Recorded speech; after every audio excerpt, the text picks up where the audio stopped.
Source প্রাথমিক শিক্ষক নিয়োগ সহায়িকা এই বইটি থেকে মডেল টেস্ট 17-এর প্রশ্নগুলো সমাধান করা হবে। তো 17 নম্বর মডেলের 1 নম্বর প্রশ্ন হচ্ছে, মহান বিজ্ঞানী জগদীশ রচনার লেখকের নাম কি? রচনার লেখকের নাম হচ্ছে বন্দে আলী মিয়া। 2 নম্বর প্রশ্ন হচ্ছে, মোহাম্মদ লুৎফর রহমান নারী সমাজের উন্নতির কোন প্রতিষ্ঠান গড়ে তুলেছিলেন? সঠিক উত্তর হবে 2-এর ক, নারী তীর্থ। 3 নম্বর প্রশ্ন হচ্ছে, বাংলা ভাষায় সংস্কৃত উপসর্গ মোট কয়টি? সঠিক উত্তর হবে 20টি। আর বাংলা ভাষায় খাঁটি বাংলা উপসর্গ হচ্ছে 21টি। এটা হচ্ছে বাংলা উপসর্গ, আর সংস্কৃত বা তৎসম উপসর্গ হচ্ছে 20টি। 5 নম্বর প্রশ্ন হচ্ছে, আজকে নগদ কালকে ধার বাক্যে নিম্নলিখিত শব্দটি কোন কারকে কোন বিভক্তি? আজকে, তাহলে এটা সময় বোঝাচ্ছে, তাহলে অবশ্যই অধিকরণ কারক। তাহলে অধিকরণ কারক কোনটা? এই যে গ, অধিকরণ কারকে দ্বিতীয় বিভক্তি। 6 নম্বর প্রশ্ন হচ্ছে, কান্ডারি হুঁশিয়ার কবিতাটি কাজী নজরুল ইসলাম রচিত কোন গ্রন্থ থেকে সংগৃহীত হয়েছে? সঠিক উত্তর হবে 6-এর ক, সর্বহারা গ্রন্থ থেকে। 7 নম্বর প্রশ্ন হচ্ছে, পুষ্প সৌরভ কোন সমাসের উদাহরণ? সঠিক উত্তর হবে 7-এর ঘ, তৎপুরুষ সমাসের উদাহরণ। 8 নম্বর প্রশ্ন হচ্ছে, ভাস্বর শব্দের অর্থ কী? সঠিক উত্তর হবে 8-এর খ, দ্যুতিময়। 9 নম্বর প্রশ্ন হচ্ছে, হাসান বই পড়ছে কোন বর্তমান কালের উদাহরণ? সঠিক উত্তর হবে 9-এর ক, ঘটমান বর্তমান কাল। 10 নম্বর প্রশ্ন হচ্ছে, তসবির শব্দের অর্থ কী? তসবির শব্দের অর্থ হচ্ছে ছবি বা পিকচার, তাকে বলা হয় তসবির। 11 নম্বর প্রশ্ন হচ্ছে, কান্নায় শোক মন্দীভূত হয় বাক্যে কান্নায় কোন কারক? সঠিক উত্তর হবে 11-র গ, ভাব অধিকরণ কারক। 12 নম্বর প্রশ্ন হচ্ছে, মাছের মা বাগধারার অর্থ কী? মাছের মা বাগধারার অর্থ হচ্ছে, সঠিক উত্তর হবে ক, নিষ্ঠুর। 13 নম্বর প্রশ্ন, কোনটি তৎসম শব্দ? সঠিক উত্তর হবে 13-র খ, ভবন। ভবন হচ্ছে একটি তৎসম শব্দ। 14 নম্বর প্রশ্ন হচ্ছে, পর্বতের প্রতিশব্দ কোনটি? সঠিক উত্তর হবে, পর্বতের প্রতিশব্দ হচ্ছে অদ্রি। অদ্রি, গিরি এগুলো হচ্ছে পর্বতের প্রতিশব্দ। 15 নম্বর প্রশ্ন, কোন বানানটি শুদ্ধ? অর্থাৎ বুদ্ধিজীবী বানানের সঠিক বানান কোনটি? সঠিক উত্তর হবে ক, বুদ্ধি। অর্থাৎ প্রথমে বুদ্ধি বানান, তারপরে জীবী। জীবী বানান হলো দুইটাই দীর্ঘই, জয় দীর্ঘিকার, বয় দীর্ঘিকার, জীবী। 16 নম্বর প্রশ্ন হচ্ছে, মনোযোগ শব্দের সন্ধি বিচ্ছেদ কোনটি? সঠিক উত্তর হবে ক নাম্বার, মনোযোগ যোগ, মনোযোগ, এটা বিসর্গ সন্ধি। 17 নম্বর প্রশ্ন হচ্ছে, প্রকৃতি বলতে কি বোঝায়? সঠিক উত্তর হবে 17-র খ, শব্দের মূলকে বলে প্রকৃতি। 18 নম্বর প্রশ্ন, বাঁশি বাজে ওই দূরে কোন বাচ্যের উদাহরণ? এটি হচ্ছে, সঠিক উত্তর হবে 18-র ঘ, কর্মকর্তৃ বাচ্য। 19 নম্বর প্রশ্ন হচ্ছে, বাংলা লিপি ও বর্ণমালার উদ্ভব হয়েছে কোন লিপি থেকে? সঠিক উত্তর হবে 19-এর গ, ব্রাহ্মী লিপি থেকে। 20 নম্বর প্রশ্ন হচ্ছে, নিচের কোন শব্দটি তদ্ভব? সঠিক উত্তর হবে 20-এর ক, হাত। 21 নম্বর প্রশ্ন হচ্ছে, he is devoid dash common sense. সঠিক উত্তর হবে হি ইজ ডিভয়েড অফ, অর্থাৎ তার সাধারণ বোধ শক্তি নেই। 22 নম্বর প্রশ্ন হচ্ছে, the synonym of alleviate. Alleviate শব্দের অর্থ হচ্ছে প্রশমন করা, উপশম করা, কমানো। তাহলে সঠিক উত্তর হচ্ছে ক, 22-এর ক, মিটিগেট, মানে হ্রাস করা। 23 নম্বর প্রশ্ন হচ্ছে, the antonym of amateur. Amateur অর্থ হচ্ছে আনাড়ি, কাঁচা, অপরিপক্ক। তাহলে এর সঠিক অ্যান্টোনিম বা বিপরীত শব্দ হবে 23-এর ঘ, প্রফেশনাল।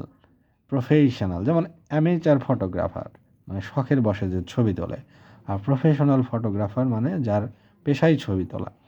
24 নম্বর প্রশ্ন হচ্ছে, the verb form of the word social. সোশ্যালের ভার্ব হচ্ছে, সঠিক উত্তর হবে 24-এর খ, সোশ্যালাইজ, মানে সামাজিকীকরণ করা। 25 নম্বর প্রশ্ন হচ্ছে, চুজ দ্য কারেক্ট স্পেলিং। নিচের কোনটি সঠিক বানান? সঠিক উত্তর হবে 25-এর ঘ, পোস্থুমাস, পোস্থুমাস।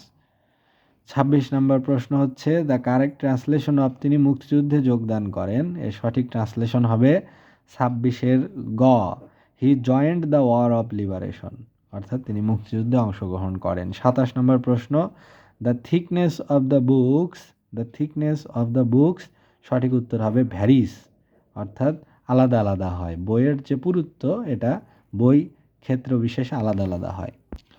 28 নম্বর প্রশ্ন হচ্ছে, Jamil is looking forward dash me. সঠিক উত্তর হবে Jamil is looking forward to seeing me. তাহলে সঠিক উত্তর খ, কারণ লুক ফরওয়ার্ডের পরে টু হয়, আর টুর পরে সবসময় ভার্বের সাথে আইএনজি হয়।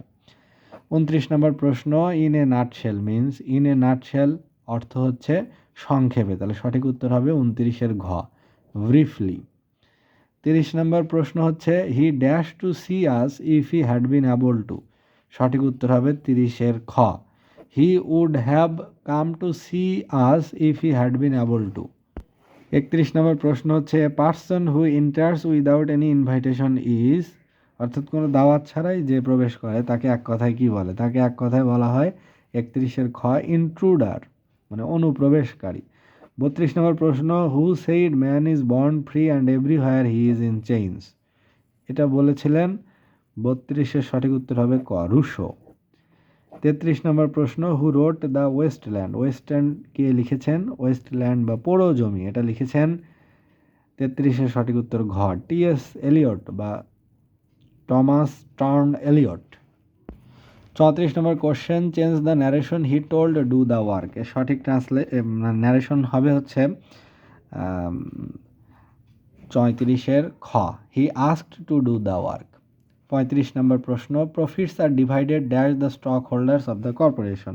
সঠিক উত্তর হবে অ্যামাং, কারণ আমরা জানি বহুর মাঝে, অনেকের মাঝে কোনো কিছু বিতরণ করা বোঝালে সেটা অ্যামাং বসে। আর যদি দুইজনের মাঝে হতো যে 2% ভিতরে, তাহলে হতো বিটুইন। বিটুইন হলো দুইয়ের মাঝে, আর অ্যামাং হলো বেশি মানুষের মাঝে।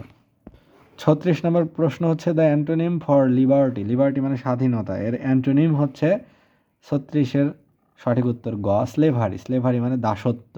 37 নম্বর প্রশ্ন হচ্ছে many people of our country live dash hand to mouth. Many people of our country live, সঠিক উত্তর হবে গ from. Live from hand to mouth, অর্থাৎ দিন এনে দিন খায়। 38 নম্বর প্রশ্ন হচ্ছে হি হ্যাঙ্কার্ড ড্যাশ ফেম। সঠিক উত্তর হবে খ আফটার। হি হ্যাঙ্কার্ড আফটার ফেম, অর্থ সে খ্যাতির পিছনে ছোটে বা খ্যাতির লোভ রয়েছে তার। 39 নম্বর প্রশ্ন try hard lest you dash fail. Lest you should fail, কারণ আমরা জানি লেস্টের পরে সবসময় শুড বা মাইট বসে, তবে সাধারণত শুডই বসে। এখানে যেহেতু দুইটা অপশন আছে শুড এবং মাইট, তাই শুড দেওয়াটাই ভালো।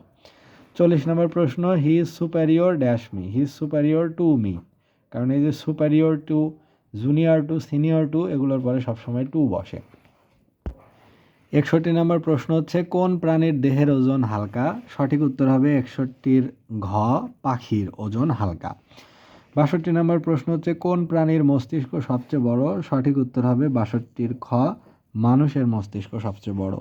63 নম্বর প্রশ্ন জীব ও জড় বস্তুর মূল পার্থক্য হলো, কিসে পার্থক্য? সেটা হচ্ছে মূল পার্থক্য হলো জীবনে, যে জীবের জীবন আছে আর জড়র জীবন নেই। 64 নম্বর প্রশ্ন হচ্ছে কোন ভিটামিনের অভাবে রাতকানা রোগ হয়। সঠিক উত্তর হবে ভিটামিন এ এর অভাবে। 65 নম্বর প্রশ্ন ইবনে বতুতা কোন দেশের অধিবাসী ছিলেন। সঠিক উত্তর হবে 65-র গ মরক্কো। 66 নম্বর প্রশ্ন হচ্ছে কোন শাসকের আমলে সমগ্র বাংলা হয়ে ওঠে বাংলা নামে।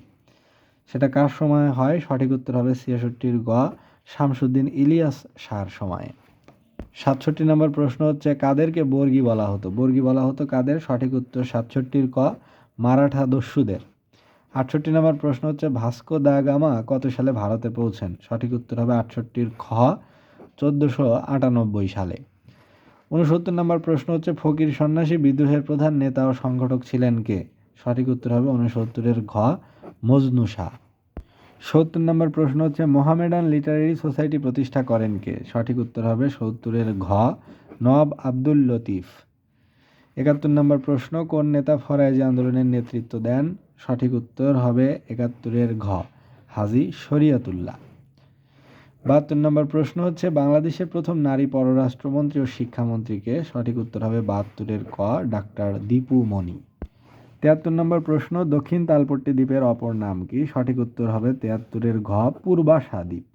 74 নম্বর প্রশ্ন পেন্সিল তৈরিতে ব্যবহৃত হয় কি। পেন্সিল তৈরিতে ব্যবহৃত হয় ধুন্দল কাঠ, তাহলে সঠিক উত্তর হবে খ ধুন্দল। 75 নম্বর প্রশ্ন সংবিধানের অভিভাবক ও ব্যাখ্যাকারক কে। সঠিক উত্তর হবে 75-এর গ সুপ্রিম কোর্ট। সুপ্রিম কোর্টই হচ্ছে সংবিধানের অভিভাবক এবং এর ব্যাখ্যাকার। 76 নম্বর প্রশ্ন মোসাদ কোন দেশের গোয়েন্দা সংস্থা। মোসাদ হচ্ছে ইসরায়েলের গোয়েন্দা সংস্থা। 77 নম্বর প্রশ্ন নিশীথ সূর্যের দেশ কোনটি। সঠিক উত্তর হবে 77-এর ঘ নরওয়ে। 78 নম্বর প্রশ্ন কোন সালে ফরাসি বিপ্লব হয়। সঠিক উত্তর হবে 78-এর ক 1789 সালে। 79 নম্বর প্রশ্ন হচ্ছে হায়ারোগ্লিফিক্স কি। হায়ারোগ্লিফিক হচ্ছে 79-র ঘ সঠিক উত্তর ঘ মিশরীয় লিপি। ৮০ নম্বর প্রশ্ন হচ্ছে হেলেনিস্টিক সংস্কৃতি কোথায় গড়ে ওঠে? সঠিক উত্তর হবে ৮০ গ গ্রিসে। এই ছিল প্রফেসর প্রাথমিক শিক্ষক নিয়োগ সহায়িকা বইটি থেকে মডেল কোশ্চেন 17 প্রশ্ন সমাধান।